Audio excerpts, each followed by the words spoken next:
FM 89.1, Radio Universidad.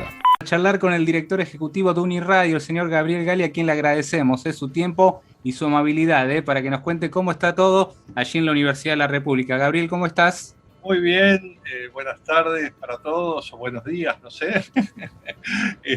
Es un gusto estar conversando con Agus y contigo, Gabriel. Bueno, tocayo, la alegría es nuestra también, ¿no? Para que nos cuentes cómo está todo allí en Uruguay y sobre todo resaltar también el rol de las radios universitarias. Aquí nosotros desde Aruna, desde la Argentina, por supuesto, remarcamos el trabajo y es un gusto también que se sume Uniradio y que nos cuentes cómo están trabajando en este segundo año ya de pandemia. Bueno, estamos haciendo lo que podemos porque como es curioso, ¿no? Porque entre las diferencias y similitudes, bueno, Uruguay tiene una sola radio universitaria, ¿no?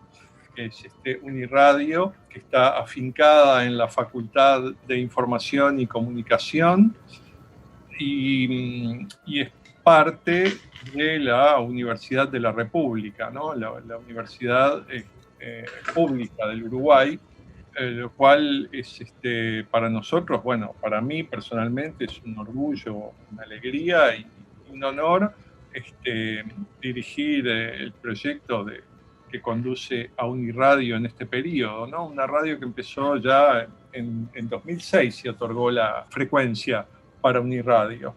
Y en este lapso, sobre todo a principios del año pasado, logramos un aumento de potencia. Pasamos de 40 vatios, de una lamparita de luz pobre, digamos, a tener 400 vatios de potencia. Es decir, 4 lamparitas, pero ya más potentes, ¿no? No, pero por lo menos con esta nueva potencia cubrimos con una calidad aceptable Montevideo y parte del área metropolitana. O sea que estamos, con ese aspecto estamos muy contentos. Bueno, Gabriel, y en esto lo que vos nos estás contando te toca ser un poco pionero en lo que es radio universitaria en Uruguay. Bueno, sí, he tenido a Óscar Horcajo como gran antecedente que se encargó de llevar adelante el primer tramo de la historia de Uniradio, ¿no? Lo cual a mí me allanó ya gran parte del camino. pero sí, la verdad que es una alegría y sobre todo una responsabilidad de tratar de llevar un medio universitario que realmente refleje y pueda dar voz a la mayor cantidad de agentes universitarios, ¿no? Que esa es la idea, ¿no? De ser un puente no solo entre la universidad y el resto de la sociedad, sino incluso ser un puente y un vínculo de comunicación para los propios universitarios, ¿no? Que es uno de los grandes desafíos. Bueno, ustedes ahí, estando dentro de lo que es la Facultad de Comunicación, eso ayuda muchísimo también a que sea importante el rol de la radio universitaria.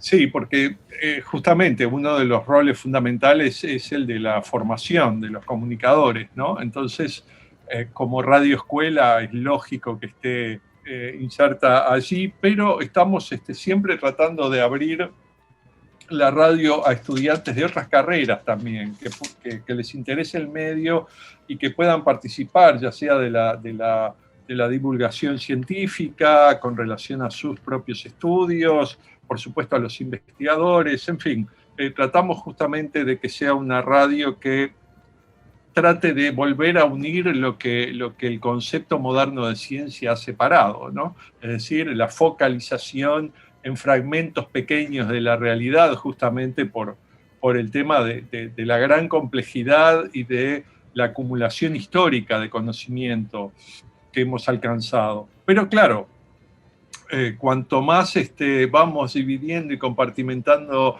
la realidad para especializarnos en cosas, más necesidad hay de poder dar un paso atrás para ver justamente el campo más vasto y complejo de la realidad, ¿no? Volver a generar las articulaciones necesarias. Pero además esto no esquiva y no evita además los temas políticos, sociales, culturales que nos afectan. Ahora justamente estamos en vísperas del 20 de mayo, que para nosotros acá se conmemora el Día del Detenido Desaparecido, ¿no? Una especie de estigma de la dictadura que todavía, tantos años después, seguimos cargando, ¿no? De que los responsables de haber desaparecido decenas y decenas de uruguayos, y bueno, como parte del Plan Cóndor que nos afectó a todos, todavía tenemos que seguir luchando para tener un mínimo de información que nos, bueno, que en muchos casos confirmen las barbaries que todos intuimos, sospechamos o incluso sabemos, ¿no? Yo te escuchaba al principio que vos decías, en el medio de esta pandemia hicimos lo que pudimos, que creo que es el mensaje de todas las radios universitarias, igual, de las más chiquitas hasta las más grandes, hicimos y nos adaptamos como pudimos. Pero más allá de eso, ya pasamos 1 año y medio casi. ¿En qué ustedes se descubrieron de decir, bueno, mirá qué bueno, de reconocerse, y cuál fue el desafío? Viste que siempre hay momentos que te agarrás la cabeza y decís, ¿cómo seguimos con esto? Sí. ¿Qué balance haces vos de este primero? Porque aparte hay que decirle a la gente que un estudio de radio es un lugar muy complejo para la propagación de un virus. Absolutamente. Y cuidar la salud, cuidar la comunicación. ¿Cómo lo pudieron llevar adelante y qué reconocés vos que decir, bueno, de esto estamos orgullosos? Bueno, mira, está buena la pregunta, Agus, porque la verdad que no me había puesto a reflexionar en términos de, ¿cómo se diría?, de balance de este periodo todavía. Pero la verdad es que yo puedo decir que en la pandemia tuvimos 2 fases, 2 grandes fases definidas no tanto por los factores externos, sino por los elementos internos de la radio. Cuando se disparó, se declaró, digamos, la pandemia en Uruguay, que fue el 13 de marzo de 2020, el equipo de Uniradio éramos 15 personas.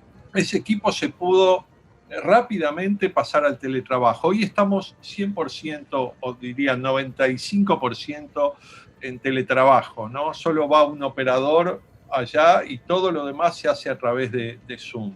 Pero ahora el equipo volvió a la normalidad de 7 personas, ¿no? 2 funcionarios, 2 docentes y 3 becarios. Que esa es la situación normal. Tuvimos un periodo donde se reforzó, gracias a un apoyo puntual que recibimos por parte del rectorado, se reforzó el equipo. Pero más allá de que nos agarró bien parados con un equipo fuerte, yo destacaría, en primer lugar, la disposición de todo el equipo a pasar al teletrabajo y a aprender juntos cómo hacer radio, todos dispersos, muchas veces haciendo uso, bueno, del teléfono, otras veces del Zoom, en ese momento sin Zoom profesional, lo hacíamos con los Zoom que se cortaban a los 40 minutos, entonces había que ajustar las entrevistas a eso, el uso de WhatsApp. Una de las cosas que realmente me siento orgulloso, puedo decir, es que en el primer momento, los primeros meses de la pandemia, generamos un programa que se llamó Vecindad Universitaria para conectarnos con las radios universitarias de la región y sobre todo usando los vínculos de la RIU, ¿no?, de la Red Internacional Universitaria, para de alguna manera generar lazos en ese momento que fueran más allá de los límites. O sea, la idea fue tanto dentro, al interno de la Universidad del Uruguay, como en el concierto de la RIU, generar cercanía. Todo el mundo hablaba en ese momento de la distancia social, nosotros hablábamos de la cercanía social y el distanciamiento físico. O sea, generar conciencia de lo importante que es la trama comunitaria, la red comunicacional que tenemos muy a menudo a mano, como ustedes, que les agradezco este contacto enormemente, es un gusto estar participando de esta conversación, y que son cosas que realmente nos acercan y nos dan, ¿cómo les diría?, una cierta alegría y una actitud optimista, ¿no?, frente a aquellos mensajes oscuros de restricciones, de cambios para los que uno nunca está preparado, ¿no? Porque realmente cada vez que tenés un cambio tan drástico como este, a mí nunca me había tocado vivir algo parecido, ¿no? Porque incluso otras situaciones de pandemia o próximas que vivimos, como la gripe aviar y demás, no llegó a tanto, por lo menos yo no lo recuerdo así para nada, ¿no? En fin, entonces dentro de ese concierto creo que una de las funciones de la radio es esta que estamos haciendo alusión, y también poder incluir al público en ella, ¿no? En esa sensación de que realmente, bueno, por más aislados que estemos, no estamos solos, y por más hacinados que estemos, tenemos la posibilidad de tener ventanas hacia afuera y otro tipo de conexiones, ¿no? Porque esa es una realidad también, ¿no? Una realidad grande, cómo estas crisis muestran la inequidad de una manera flagrante, ¿no? Es decir, ponen sobre el tapete estos momentos críticos, cosas que no es que no las sepamos, pero que de repente pasan más desapercibidas. Por ejemplo, cuando los estudiantes vienen a clase, ¿no? Es decir, una cosa es el trabajo de aula y otra cosa es trabajar con X cantidad de estudiantes que dependen del dispositivo técnico que tienen, dependen de la conexión que tienen disponible, dependen de las condiciones familiares en las que están, en fin, una serie de cosas que uno como docente tiene que prestarles especial atención. Es tiempo de aprendizaje, ¿no? Tiempos de aprendizaje y no hay mejor manera de aprender que en acto, en acción, realmente con las manos en la masa, por decirlo de algún modo. A eso quería hacer referencia, Gabriel, ¿no? No solo a la radio, sino también a la docencia, ¿no? Que muchos se han tratado de amigar con la tecnología. ¿Cómo ha sido en realidad tu caso y el resto de los colegas allí en Uruguay? Mira, en realidad hemos también tenido fases, etapas, ¿no? Ahora, por ejemplo, la universidad pudo contratar salas de Zoom exclusivas para los docentes, con lo cual cambió mucho la cosa, ¿no? El año pasado y hasta parte de este año también, compartías una sala docente y de repente el docente anterior que no terminaba en hora y uno con los estudiantes esperando y la incertidumbre porque no siempre te comunicás. Entonces, bueno, hoy en día ya la situación es otra, estamos mejor equipados. Igual hay que, qué sé yo, por ejemplo, les cuento, ¿no? Aparte de dirigir la radio, doy materias como psicología social, psicología grupal. Entonces, ahora estamos haciendo grupos operativos por Zoom. Es decir, vos fíjate, ya pensá nada más lo que significa la lucha de toda mi vida, ¿no? Desde los 80s, de estar trabajando en grupos operativos justamente para diseñar una espacialidad de encuentro diferente en distintos ámbitos, pero sobre todo y también en la universidad. Cuando digo una espacialidad mental, estoy hablando de ese espacio interno que nos damos para poder recibir y encontrarte con otro. Imagínate que eso se da de narices contra la cuadratura ortogonal de la disposición de la clase catedrática. Esa clase cuadrada que dispone a los estudiantes lado a lado, donde la conversación lateral es ruido, porque la comunicación que se privilegia es a través del docente, es decir, en estrella, cada uno con el docente y del docente a cada uno, levantar la mano para hablar, en fin, todo ese tipo de cosas que obviamente también se relacionan con la escala de una clase, ¿no? Nosotros ahora tenemos que cambiar el chip y decir, bueno, ¿cómo pasamos del círculo cara a cara, donde el lenguaje corporal cuenta, donde todo cuenta, al mosaico, donde a veces el estudiante no dispone de micrófono o tiene muy mal la conexión o son muchos en la casa usándolo a la vez, entonces la cosa no fluye y hay que usar el chat, es decir, es un aprendizaje para todos. Creo que la pandemia nos atraviesa a todos, o sea, no hay nadie que pueda ser indiferente a este tema, en lo que vos estás.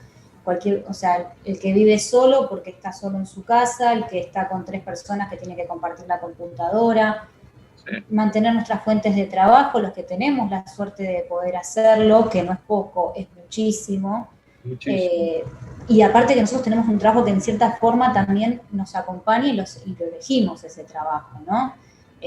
Tener la suerte de poder ser comunicadores en una pandemia es una oportunidad. Vos hablabas de contar otras cosas, otras realidades, de no aturdir con las malas noticias. Sí, y sobre todo, ¿sabes qué? Creo que es un desafío para todos, me parece, pero sobre todo para la universidad y las radios universitarias, repensar nuestro rol, sobre todo en este caso, ¿no? En el caso de una pandemia donde los miedos habituales se reeditan ante situaciones insólitas. Por ejemplo, el tema de la vacunación y las sospechas hacia la vacuna. No podemos salir de esta situación sin vacunarnos. Pero vos fijate todas las paradojas a las que nos enfrentamos. Porque, por un lado, tenemos que combatir la superstición y el miedo, ¿no?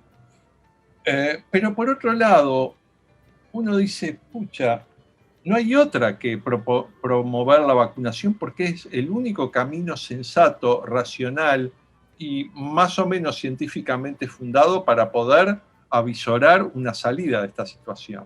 Sin embargo, cuando haces eso, y que yo, ojo, lo promuevo todo el tiempo, también estás en la paradoja de que eso está metido dentro de todo un conflicto y una lucha farmacológica entre las grandes farmacéuticas. Y entonces es como que está siempre, cada gesto que uno hace, cada acción que uno hace, va a tener implicancias muchas veces imprevisibles, ¿no? Entonces, ahí es donde uno tiene que de repente estar promoviendo la actitud de la vacunación, pero no podés transformar eso en proselitismo porque tenés que mantener el espíritu crítico vivo. Yo creo que una de las misiones fundamentales de la universidad no es solo transmitir confianza en la ciencia, sino sobre todo pensamiento crítico, porque tampoco podés confiar tanto en la ciencia. Entonces, todos los conflictos en los que estamos metidos es algo que tenemos que ponerlo sobre la mesa y no barrer debajo de la alfombra para lograr un solo objetivo, ¿no? Es lo mismo pasa con estas tecnologías. Es decir, por suerte que tenemos la tecnología digital, por suerte que hay Zoom, por suerte que hay Meet, Google, lo que quieran, por suerte que hay todo esto. Y sin embargo, también todo esto es lo que de alguna manera está permitiendo a algunas empresas concentrar la información de cada gesto que realizamos, y no solo eso, sino que eso se transforma en una mercancía que uno no gobierna, no controla, y no me vengan con el aceptar las condiciones, porque no podés más que aceptar las condiciones. Ya al final, ¿para qué las vas a leer si da lo mismo? No podés vivir sin eso. Bueno, pero esta virtualidad, Gabriel, nos mantiene unidos un poco más cerca, ¿no? A pesar de tener las fronteras cerradas, podemos hacer esta conversación y, por supuesto, conocer tu historia, la historia de la UDELAR, la historia de Uniradio, para todas las provincias argentinas, ¿no? Sabés lo que es en muchos lugares de la provincia de Argentina también las radios universitarias, así que ha sido un gusto compartir tu experiencia y, por supuesto, la invitación, para cuando todo esto termine de una vez por todas, vacunados, reencontrarnos, ¿no? A través de las universidades. Sí, qué lindo va a ser eso. Estamos todos cruzando los dedos de que llegue pronto. Pero bueno, les agradezco muchísimo, Gabriel, Agustina, realmente por este encuentro, y a través de ustedes saludar a todos los hermanos argentinos, a todos los estudiantes, docentes, funcionarios, a todos los que día a día estamos construyendo las universidades de nuestros países. Uniradio.edu.uy, allí encuentran la programación de radio de Uniradio, por supuesto en la 107.7 del dial en Uruguay, atención allí. Así que, Gabriel, un gustazo que haya estado con nosotros y charlar un poquito aquí en Aulas Argentinas. Un placer, muchas gracias. Desde la Universidad Nacional de La Matanza, Radio Universidad FM 89.1. Siempre cerca.